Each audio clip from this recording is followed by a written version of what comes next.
What the hell is going on with the Chicago Sky?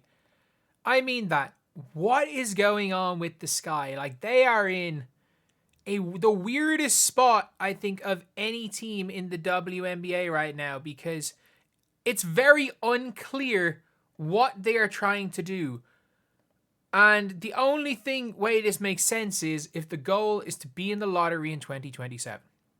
Because I'm pretty sure, do the Lynx have the I think the Lynx might own the Sky's pick. Not necessarily own the pick, but I think they might own the pick swap. Because the Sky obviously really wanted Angel Reese as part of the Angel Reese trade. So, looking at the Angel Reese trade, they got Nikolina Milic from the Minnesota Lynx. The Lynx in turn received the 8 overall pick, Sika Kone, their second round pick, and yeah, they have the rights to the pick swap in 2026. So, tanking makes no sense. And they offered qualifying offers to Michaela Onyeawere, which, yeah, fair. Like, Michaela Onyeawere is a good player. And the problem is, if you offer a qualifying offer, they don't have to accept it, but they at least enter restricted free agency, which means that whatever another team wants to pay, they can match. And like, I really like Michaela Onyeawere. If I'm the Fever, I'm like, if you don't get any of your options, I don't mind her as a 1 year. See if you can get her off the Sky. Like, I think she could be a nice 1 year rental. I think a lot of teams could do it, Michaela Onyeawere, because she is an athlete who can shoot a little bit, and she's not a bad defender either. But I think the Sky are going to match whatever is thrown at Onyeawere, to be honest. But at the same time, you've got her. They offered Dana Evans a qualifying offer, who I think Dana Evans 100 times better than some people on Twitter are giving her credit for. She had a bit of an off season last year, but coming off the bench, she's been one of the best 6 players in the WNBA since her rookie year. But Chennedy Carter did not get offered a qualifying offer, which means she's an unrestricted free agent. Chennedy Carter can go wherever she wants. Could she go back with the Sky? Yes. There is a non-0% chance that Chennedy Carter ends up back with the Chicago Sky. And that's, like, that could very well happen. But according to, like, Annie Constable from the Chicago Sun-Times, like, there is a legitimate chance that they just don't want to keep her. And I can kind of see why, if you're the Sky, if you're looking to rebuild and stuff. I still stand by a team that is in, like, she is one of the top 10 players in the W. But according to, this is from Annie, shared by Vanshay Murdoch, Carter's eligible to receive restricted qualifying offer, sparking questions about whether Pagliacca would opt not to offer all 4 players why he would not opt to offer all 4 players simultaneously. The outward perception is that the offer comes at little risk, considering the terms. Opting not to make the offer. Okay, that's not me failing to read. That's just not great English. Opting not to make the offer confirms the Sky's reservations regarding Carter's impact on team's overall culture on and off the court. Last year, she led the Sky in scoring. There were questions throughout the year regarding her overall commitment. Players alluded to locker room issues during exit interviews, and a culture that catered to the needs of a few versus the entire team. First year coach Tyler Marsh has made his intentions clear, his intentions to develop a system doesn't prioritize one player.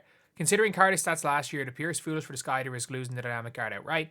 The first reason Pagliacca could be unwilling to make her an offer is that the Sky are looking for separation from the circumstance surrounding last year's collapse. So then, why not make the offer and subsequently trade her? Pagliacca could believe other teams would not show enough interest in her to package her in a sign-in trade. And that's the truth. Like, if they offered her a qualifying offer, and they couldn't match it, there's nothing they can do. If a team offered, let's say they offered a qualifying offer and they get her, it's either a team's going to get her anyway, or you're stuck with her. If you want off, you just get rid of her. Realistically, like, I think they'd be happy to keep Dana Evans if it's on the cheap. I think they'd be happy to keep certain players like Milic if it's on the cheap. They'd be obviously happy to keep Onyeawere no matter what. So my guess is that if they offer her the qualifying offer and nobody is interested, then they have to keep her. And if they don't offer her a qualifying offer, then maybe then if a team wants her, they can bid for her anyway. It's not a restricted free agency. Maybe they were going to say, we're not going to match whatever offer she gets in restricted free agency. And at least in this situation, it's an open bidding war. And in fairness, if you're Chennedy Carter, it means you can pretty much go wherever you want. So it's going to be an interesting one. But again, I don't think money's that big of an issue for Chennedy Carter. I think she got paid a ton of money not Unrivaled in China. I'd say she got paid an absolute ton of money. But this is so confusing for this guy.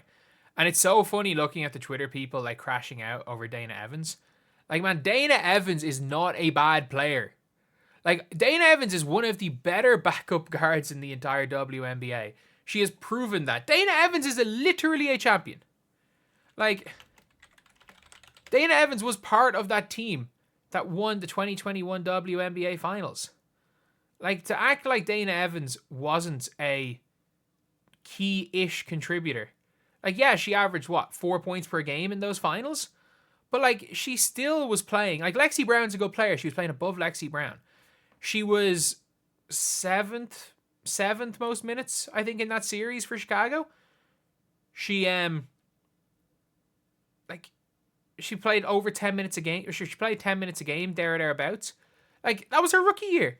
In her rookie year, she was a key contributor on a championship team for Dana Evans. And Sky fans are losing it. But the Chennedy Carter thing, for me, it doesn't really make much sense because the Sky can't really afford to be bad. Like, if the Sky suck, which the Sky do, like, look, they're not going to be good next year. They're not going to be good. I think the Sky do have potential long term because when you've got Camila Cardoso, who I think when Camila Cardoso puts it all together, I think her aggressiveness in fighting for position is not there. I think her touch is there. I think her movement is there. She runs so hard up and down the floor. I think there are a lot of good things when it comes to Camila Cardoso. I think in a redraft of 2024, it's Caitlin Clark 1, but I think that number 2 spot between Brink, Jackson, and Cardoso, you can make an argument for any of them. And then with Angel Reese, we're yet to really see how her game's going to develop. Like, she can't play like she did last year, especially with Tyler Marsh, but it's like, does she develop that 3 ball? Does she develop a bit of an outside game? But I don't think that happens next year. But if you want to look at the teams, like, the Valkyries are not going to try to not make the playoffs. Like, the Valkyries are going to go for it. They're not tanking. But if you want to look at teams right here, like the Atlanta Dream are going for it. The Wings are going to be going for it. The Sky, like, there is a non-zero possibility the Sky are one of the, like, other than the tanking Mystics, who are actively tanking, there's a non-zero chance the Sky are one of the 3 or 4 worst teams in the W next season. And then potentially giving the damn Minnesota Lynx a top-tier pick. And it's a pick swap as well.